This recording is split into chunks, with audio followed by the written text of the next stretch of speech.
दोस्तों नमस्कार। दो बड़ी खबरें हैं और ये दोनों खबरें बहुत ज्यादा इंपॉर्टेंट हैं। तमाम केंद्रीय कर्मचारी और पेंशन भोगी इस खबर से जुड़े हुए हैं। दोनों खबरों को विस्तार से बताऊंगा। उससे पहले सभी केंद्रीय कर्मचारी और पेंशन भोगियों से आग्रह करूंगा कि वो इस चैनल को जरूर सब्सक्राइब करें और हो सके तो ज्वाइन बटन का इस्तेमाल करके ज्वाइन जरूर करें। तो चलिए बात करते हैं कौन सी दो बड़ी खबरें निकल के आ रही हैं और इन खबरों में आखिर ऐसा क्या है जिससे कि केंद्रीय कर्मचारी और पेंशन भोगियों को खासा लाभ होगा। तो दोस्तों आपने सुना होगा कि सुप्रीम कोर्ट ने लेटेस्ट एक जजमेंट दिया था नोशनल इंक्रीमेंट के ऊपर। नोशनल इंक्रीमेंट यानी कि जो पेंशनर 30 जून या 31 दिसंबर को रिटायर हो गया और उसका अगर इंक्रीमेंट 1 जुलाई या 1 जनवरी को लगता था, वो विभाग दे नहीं रहे थे। उसके बाद इसके ऊपर कोर्ट केस हुआ और सुप्रीम कोर्ट ने जजमेंट दिया और कर्मचारियों के हक में यह फैसला गया। तो जिन लोगों ने कोर्ट केस किया था उनको उनके हक की चीजें सुप्रीम कोर्ट ने दिलवा दी। अब कंफ्यूजन ये बना हुआ था कि क्या जिन्होंने कोर्ट केस नहीं किया उनको भी मिलेगा या नहीं मिलेगा।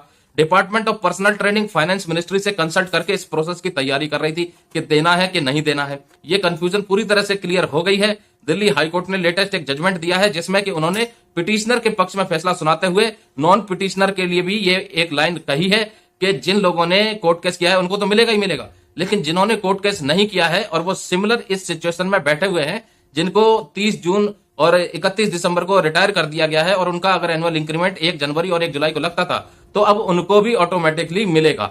और इस मुद्दे को कहीं ना कहीं अब ये माना जा रहा है कि department of personal and training finance ministry से अब कंसल्टेशन प्रोसेस में ये कंसल्टेशन नहीं कर रही होगी कि जिन्होंने केस किया है उनको ही देना है और जिन्होंने नहीं किया कि उनको नहीं देना है। अब शायद ये कंसल्ट हो रहा होगा कि अब इसको कैसे देना है और कितने टाइम में देना है। तो दोस्तों ये बहुत बड़ी खुशखबरी है तमाम केंद्रीय कर्मचारी और पेंशन भोगियों के लिए, क्योंकि आने वाले 2 से 3 महीने के अंदर ये पैसा उनके खाते में आ जाएगा। इसमें तमाम पेंशनरी बेनिफिट होंगे, आपका कम्यूटेशन, ग्रेचुटी, लीव इन कैशमेंट, आपकी पेंशन के ऊपर डियरनेस अलाउंस। तो दूसरी खबर दोस्तों, जिस तरीके से ये नोशनल इंक्रीमेंट का केस जीता है और इस जीत के साथ तमाम केंद्रीय कर्मचारी और पेंशन भोगियों को लाभ हुआ है, तो दूसरी खबर भी ये आ रही है। अब चर्चा में लोगों में बात भी चल रही है कि जो डियरनेस अलाउंस और डियरनेस रिलीफ जो 18 महीने का सरकार ने नहीं दिया था, उसके ऊपर भी अगर सरकार ने जल्द फैसला नहीं लिया तो उसके ऊपर भी कोर्ट केस होने वाला है। कहीं ना कहीं वो केस भी कर्मचारी जीतेंगे, क्योंकि 7वें वेतन आयोग की सिफारिशों के अनुसार डियरनेस अलाउंस और डियरनेस रिलीफ उन कर्मचारियों का, तमाम केंद्रीय कर्मचारियों और पेंशन भोगियों का हक है जिसे सरकार ने 18 महीने का दिया नहीं है।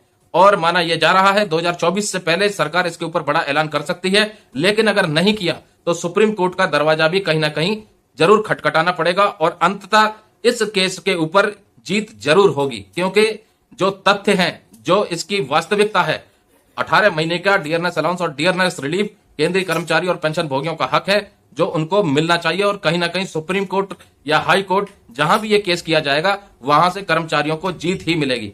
तो दोस्तों नोशनल इंक्रीमेंट के ऊपर एक कंफ्यूजन जो था कि जिन्होंने केस किया उनको दें और जिन्होंने केस नहीं किया उनको नहीं दें, तो ये कंफ्यूजन अब दूर हो गया है। और दूसरा जो 18 महीने का डियरनेस अलाउंस और डियरनेस रिलीफ का पैसा जो सरकार ने अभी देने से मना कर रखा है, उसके ऊपर भी जल्द ही कुछ ना कुछ बड़ा ऐलान होने की संभावना नजर आ रही है। जय हिंद, जय भारत।